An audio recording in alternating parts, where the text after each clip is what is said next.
welcome back to Carefree TV. This is going to be slightly longer video than usual because what I'm going to do is I'm going to review the Liverpool game, which of course happened last night, and then I'm going to do a little preview to look forward to the Bradford game on Saturday. So here we got the Liverpool game. Now I'm going to make a few things clear here because I'm reading lots of stuff that we didn't play well, that we were totally swept aside, that was a disappointing performance and all this. But our thing is though, right, football, right, as a sport, it consists of two things: attacking and defending, which is, it's basic.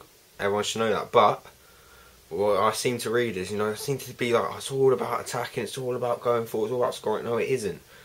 Right, I look at the stats. Right, Liverpool 20 shots, we had 2, but we still scored the same amount of goals. Liverpool faced 2 shots, we faced 20. We both conceded the same amount of goals. Surely that makes us more clinical going forward, and also more solid at the back.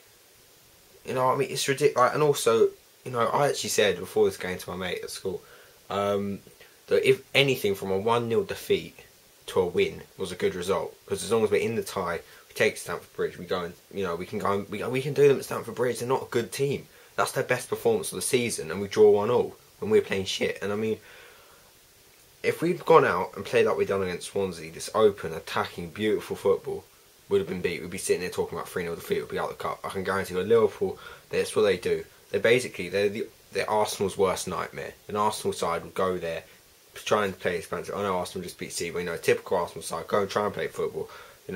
Liverpool, bang, bang, bang, 3-0, 4-0, it's game over. So that's why we knew what we were doing, and it took one moment of magic from Raheem Sterling to break us through. Really, before that, I know like Gerrard at the post and Lallana had a great shot saved by Courtois. I think they were after Sterling's goal. Sterling's goal was the catalyst of something, and it's ridiculous that people are complaining about it because we're favourites to win the League Cup. It's not like it's mad. And obviously we went 1-0 up for Hazard winning a penalty. It was a penalty. I was a bit worried when I saw Hazard taking it because obviously he missed his penalty against in the Champions League against Maribor, and then obviously I thought also Mignolet's Belgium, so from national team training they might have known each other's penalty stuff. But no, he put it away. It was 1-0, and that's an important goal because away goals count after extra time in this cup. So if it finished 0-0 after extra time, we'll go through. So that's a big goal. And then obviously Liverpool just kept piling on the pressure, but we were pretty good. It was pretty comfortable. I wasn't at any point expecting them to score until Raheem Sterling got the ball, and as Harry Kane proved against Tottenham, when we play against Tottenham, if you run at our defence with Matic with Fabregas in the midfield, who's he's a great player, he's one of my favourite players in this squad, but can't tackle and he's not that fast. So you just breeze past him. Mikel was pretty much, I think he's played 2 games for Chelsea, and that was the Champions League final and the Champions League semi-final. Other than that, he's been pretty shit. And the fact that I had put people talking about him, put him in, I've actually heard in one video he was in the legend category. John Obi Mikel, a Chelsea legend, and when I mean legend, I mean like a Claude Makelele, or so look at the great midfield. Claude Makelele, we had Dennis Wise, Frank Lampard, Giovanni Cruzado. I know they're different type of players, but all still classified as midfielders. It's ridiculous. Apparently he's there. He's in that category. I'm hearing. No, he isn't. He's not good. He's not good. He's played 2 games for us in 9 years. Sorry. Anyway, so Sterling breezes past him. Gary Cahill. I like Cahill. I like him as his attitude. I like him where he's come from. Relegation battle, Champions League final in 6 months. But if we're gonna really kick on and become one of the top clubs in Europe, he's not good. He's just not good enough. I don't like saying it, but he isn't good enough. And I don't think Zuma's ready yet. So something which I wouldn't mind seeing is Ivanovic playing centre half like he can do. That was his original position. With Dave over to right back, Luis is actually looking like a good left back for once this season, he was brilliant, I thought, and he's been pretty inconsistent this season. He doesn't look that great. If anything, I'd have rather kept, on the form of the 2 players, I'd have rather kept Brian Bertrand than Felipe Luis in the season so far. But Luis has looked very solid recently, so why not shift Ivanovic into centre half? give it a go. Finally, might actually have a right back and cross the ball. So anyway, Sterling runs through, shoots past Courtois. It's 1-0. They deserve. Look, Liverpool deserved. People say Liverpool deserved to win. It was a weird one. Liverpool deserved to win, but we didn't deserve to lose. You know what I mean? It was one of those ones. And obviously Courtois, I felt we looked a bit shaky when it came to.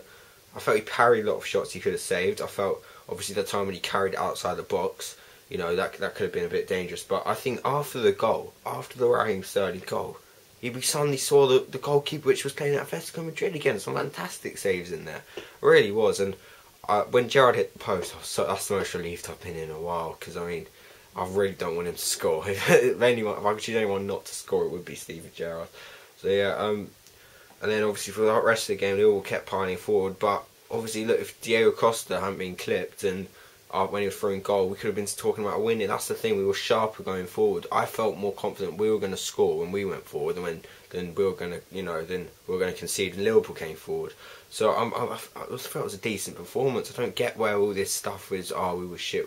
No, we weren't. It was a great defensive performance, and you've got to take a draw at Anfield. You know, like, it's unbelievable. Like, people forget that. Well, obviously that's way before my time, but actually my dad's time, we were in Division 2 being beat 6-0 by Rotherham, and then like people, you know, nowadays, people like, you know, they're unhappy that we're favourites to win not just this tie, but the whole cup. Because I mean, look at the other semi-final, Tottenham, who are so shit. They are, aren't they? They're not good. I mean, we were shit, and we almost drew 5-5 with them. And then Sheffield United, who are, you know, lower down. And that's another thing. This is my comment. I'm going to comment down below. What would you rather happen if we weren't to win it? Would you rather face a humiliation by Sheffield United in the final, or lose to Liverpool at home at the Bridge, or even worse, a repeat of 2008 and lose to Tottenham at Wembley? It's not looking nice. If we don't win this competition, it's not going to have a nice ending to it. So that's so there. My opinion on the game was not bad, not as bad as people were making out, and I think we can go on. I think we're going to Wembley personally. I think I'm confident. I am confident. So now, on the other competition which leads to Wembley, the Bradford City home game at Stamford Bridge at 3 o'clock. Like, I bought tickets to this because when I got tickets, when season ticket holders went on sale, I was, you know, expecting Millwall, but alright, fine, Bradford. I've got no hope on on the atmosphere for this thing. We haven't got the shed end. It's 3 o'clock at home. It's a lower league team in the FA Cup. The atmosphere's going to be fucking shit. So I'm just going to hopefully maybe see a bit of youth. I want to see a bit of rotation in there. Maybe see Solanke get a few minutes, or Loftus-Cheek. Obviously, Baker, who's my favourite youth player, has been loaned out Sheffield Wednesday. But you know, and I'm not gonna do what I think a lot of pundits and a lot of YouTube and what a lot of comedy are going to do, and I'm not going to come on here and pretend I've been watching Bradford City all season, because I haven't. I don't know a lot about them. What I do know is they're a good cup team, because they got to the League Cup final, was it last year or the year before? I think it was about 2 years ago now, they got to the League Cup final. I think they've got a striker called Hansen or something, who's quite good in the air. I can't really remember. Or as they've got a striker who's decent in the air. I know that much, and you know, he's the sort of person who can score. And also they've got a winger, stroke attacking midfielder called Billy Knott, and I know a little bit about him because, for those of you who don't know, I actually used to be good at football, right? Believe it or not, I actually was on the cusp of the A.F.C. Wimbledon youth team, and so in training with them and stuff, I got a few free tickets and stuff, and I actually went and watched Billy Knott. He was on loan at Wimbledon from Sunderland, and he scored an absolutely fantastic goal, and he's a good little player. I don't know how he's gone since that game, but I can't even remember who they were playing against, but you know, he's a good little player, Billy Knott, and he can cause us a few problems. So, you know, that's as far as I know on Bradford. I will try and do a bit of filming for that game, but you know, I might not, because there's not going to be nothing to film, is there? It's going to be shit. So, yeah, I'm not going to be my usual season. Well, I usually am when I use my dad's season ticket. I'm going to be slightly across because I want to get a under 16s ticket. So yeah. Yeah, that's my review of Liverpool and a little look forward to the Bradford game. I'm not going to do it. That's basically my preview. I hope you enjoyed the video. Let me know what you think the Bradford score is going to be, and what you thought of Liverpool. Do you agree with me? Do you think that it was a good result, or are you one of these people who thought really we should be going and getting a result? bit longer video than usual. If you've made it to the end, well done, because I personally wouldn't. I've got no attention span whatsoever. So, yeah. See you all next time for my review of the Bradford City game. I'm not going to speak, so that's what, 3 days time. Bye for now.